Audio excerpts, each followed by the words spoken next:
ఎలా ఉన్నారు? I'm back with another recipe. ఈ వీడియోలో 1 రెసిపీ కాదు 2 రెసిపీస్ ఉండబోతున్నాయి. One is chicken potato cutlets and chicken pakodi. మరి ఇంకెందుకు లేట్, ఎలా చేయాలో చూసేయండి.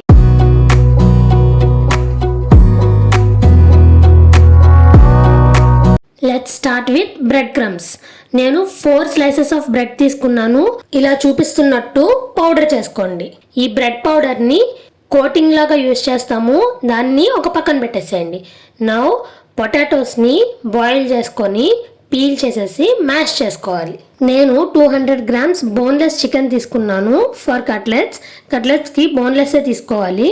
కొద్దిగా బోన్స్ ఉంటే విత్ మీట్ చికెన్ ఫ్రై చేద్దాం అనుకుంటున్నాను. పొటాటోస్ పీల్ తీసేసిన తర్వాత చికెన్ని మిక్సీ జార్లో వేసి మెత్తగా పేస్ట్ చేసుకోవాలి. ఇప్పుడు ఈ పేస్ట్లో కొత్తిమీర, కరివేపాకు, ఉల్లిపాయలు, పచ్చిమిర్చి సన్నగా చాప్ చేసుకొని ఇవన్నీ కూడా గ్రైండ్ చేసుకున్న చికెన్లో వేసుకోవాలి. వీటితో పాటు బాయిల్ చేసి పెట్టుకున్న పొటాటోస్ని కూడా వేసి అన్నీ కలిసేలాగా కలుపుకోవాలి.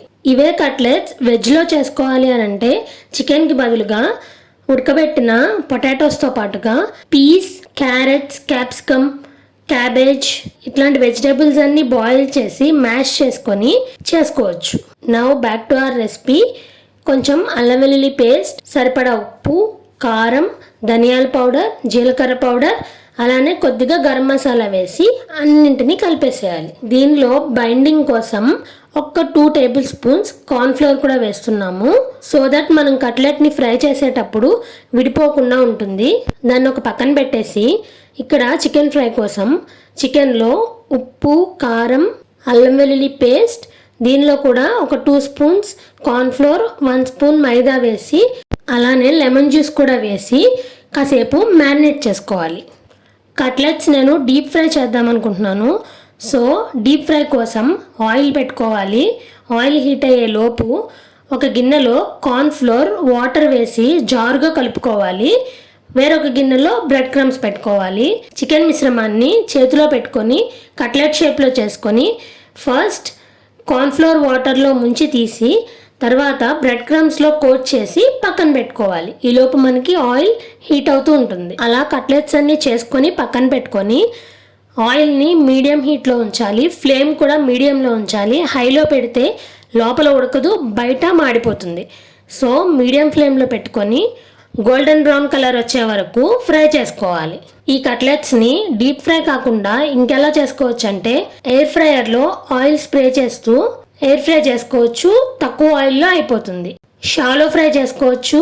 అంటే ప్యాన్ పైన ఈ కట్లెట్స్ని పెట్టి కొద్దిగా ఆయిల్ వేసి సిమ్లో స్లోగా ఫ్రై అవ్వనివ్వాలి. సో దట్ మంచిగా లోపల వరకు కుక్ అవుతుంది. లేదు క్రిస్పీగా క్రంచీగా కావాలి అనుకుంటే ఇలా ఆయిల్లో డీప్ ఫ్రై చేసుకోండి.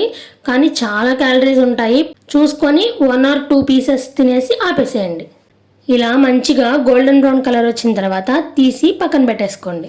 అన్నీ ఇలా ఫ్రై చేసేసుకొని ఈ ఆయిల్లోనే ముందుగా మ్యారినేట్ చేసి పెట్టుకున్న చికెన్ కూడా పకోడీలాగా వేసేసుకోవడమే. అది కూడా గోల్డెన్ బ్రౌన్ కలర్లో ఫ్రై చేసి లాస్ట్లో గ్రీన్ చిల్లీస్, కరివేపాకు ఇంకా జీడిపప్పుని ఫ్రై చేసుకొని పకోడీ పైన వేస్తే చాలా బాగుంటుంది. నేను కట్లెట్స్ని ఒకేసారి ఎక్కువగా చేస్తాను. కావాల్సినన్ని ఫ్రై చేసుకొని మిగిలిన వాటిని ఒక బాక్స్లో పెట్టి ఫ్రీజర్లో ఫ్రీజ్ చేసేస్తాను. సో ఎప్పుడు కావాలంటే అప్పుడు రెడీగా ఉంటాయి, ఫ్రై చేసుకోవచ్చు. చూసారా గోల్డెన్ బ్రౌన్ కలర్లో ఎంత క్రిస్పీగా కనిపిస్తున్నాయో. ఈవెన్గా కుక్ అయినాయి. It taste yum. It goes well with ketchup కానీ లేదా గార్లిక్ మయోనైజ్తో అద్దరిపోతుంది టేస్ట్. నేనైతే ఫుల్గా కుమ్మేశాను. డెఫినెట్గా ట్రై చేయండి. ఐఎమ్ షూర్ మీకు కూడా నచ్చేస్తాయి. That's it for the video. And ఒక చిన్న announcement. Our channel now 50 members strong. ఒక చిన్న మైల్ స్టోన్, ఫస్ట్ స్టెప్ అనుకోవచ్చు. 50 మెంబర్సే కదా అనుకోవచ్చు. బట్ నాకు ఎవరో తెలియని ర్యాండమ్ పీపుల్ నా ఛానల్ని సబ్స్క్రైబ్ చేసి here and there 1 or 2 messages పెడుతూ ఉంటే ఐఎమ్ ఫీలింగ్ సో హ్యాపీ. కానీ ఇంకా ఆ నర్వస్నెస్, కెమెరా ఫియర్ అట్లనే ఉంది. బట్ ఐఎమ్ షూర్ డెఫినెట్గా ఇంప్రూవ్ అవుతాను. So that's it for the video. See you in the next video. Bye bye.